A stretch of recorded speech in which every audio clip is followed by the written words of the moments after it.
Hello students, today we will continue with our chapter India's Foreign Policy, which has been renamed as India's External Relations from our class 12th political science textbook, Politics in India Since Independence.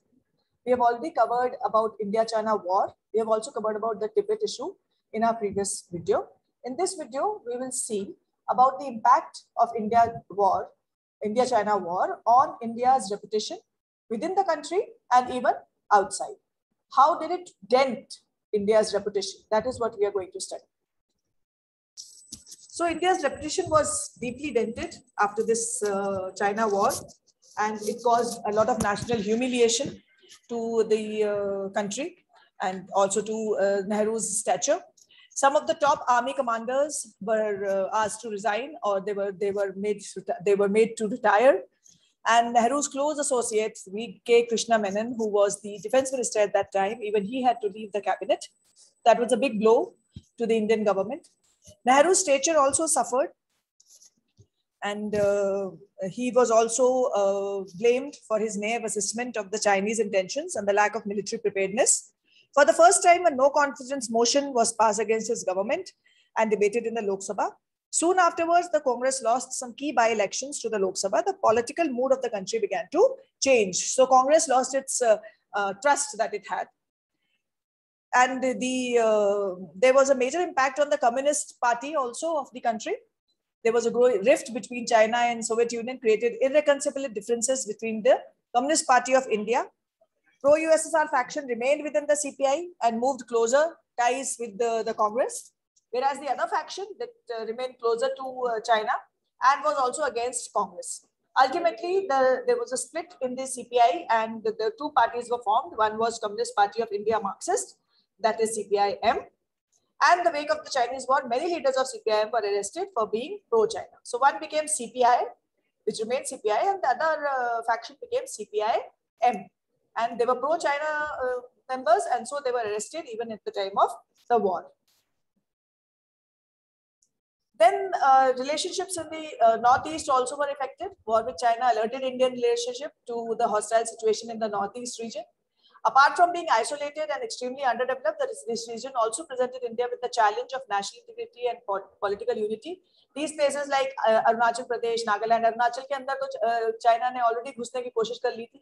Nagaland वगैरह भी इनके features भी Chinese थे, इनका रहन-सहन भी थोड़ा सा उसी तरह का था. So these were also tilted towards China. अगर इंडिया गवर्नमेंट कुछ करती नहीं तो ये जो स्टेट्स थी ये चाइना में they would have fought to go into China.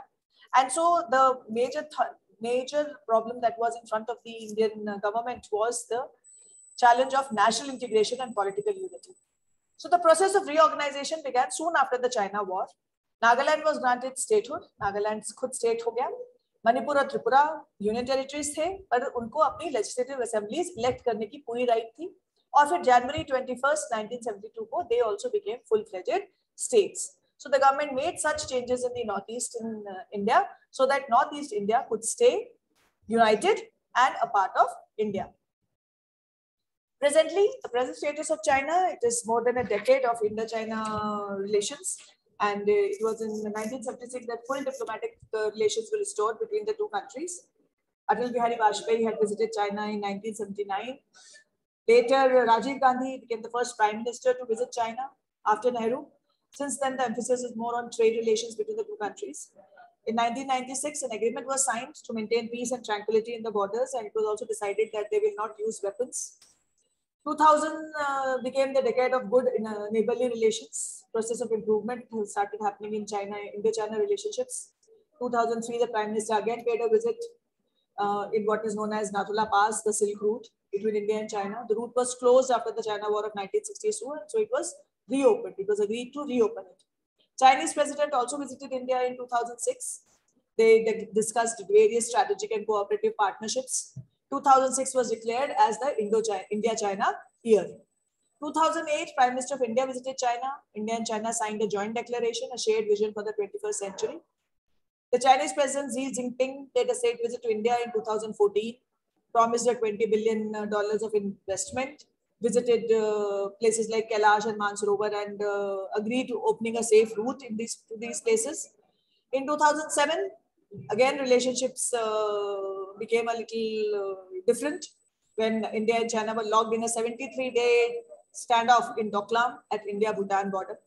Ultimately, China came into its senses that prevented fighting between the two countries from happening. So this war was not actually a war. This was a fight, or this was a skirmishes that had taken place where the soldiers at the borders were fighting with hands, and there was no war, weapons, etc. used during this particular fight. 2020 marks the 70th anniversary of the establishment of diplomatic relations between India and China. It was meant to be a year of celebration. But first the COVID-19 and then bloody showdown in Galwan, where 20 of Indian Army personnel lost their lives, have exposed the tragic irony of those plans. China has an expansionist policy. It wants to expand its area. It has expanded. There has been a bitter lockdown. There has been a bitter fight between troops, especially in eastern Ladakh area, since May 2020. The situation has worsened in Galwan Valley clashes in June 2020. In these clashes, 20 Indian personnel suffered martyrdom and a large number of Chinese soldiers were killed. So China aimed at restricting India from upgrading its border infrastructure, means of communication, etc. India is determined to see that China does not make inroads in the regions that are controlled. Then there was bilateral relationship between the Prime Minister Narendra Modi and President Xi Jinping took place in China in 2018. At that time, Modi had said that Asia and the world will have a better future if India and China work together. The two leaders met again in 2019, but all this went up the waste because all this happened in 2020 when Chinese soldiers started tracking Indian soldiers in the border areas. So by the end of January 2021, India and China had held 9 rounds of talks on the process of disengagement of troops in Eastern Ladakh. In fact, many measures needed to be taken for full restoration of peace. China should change her foreign policy from one of expansion to that of cooperation and coexistence. Border issues should be resolved, especially that of Arunachal Pradesh and Ladakh. China should stop providing support to Pakistan-supported terrorism in India. That also China does, because of which the relationship between India and China keep on going from, they keep seesawing between good to bad.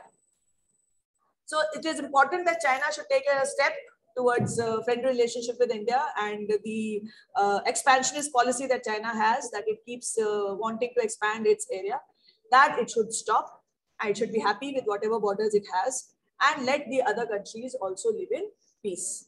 So I hope the India-China relations is clear to you. In the next video, we will start with the next set of relations between India and other countries. Thank you.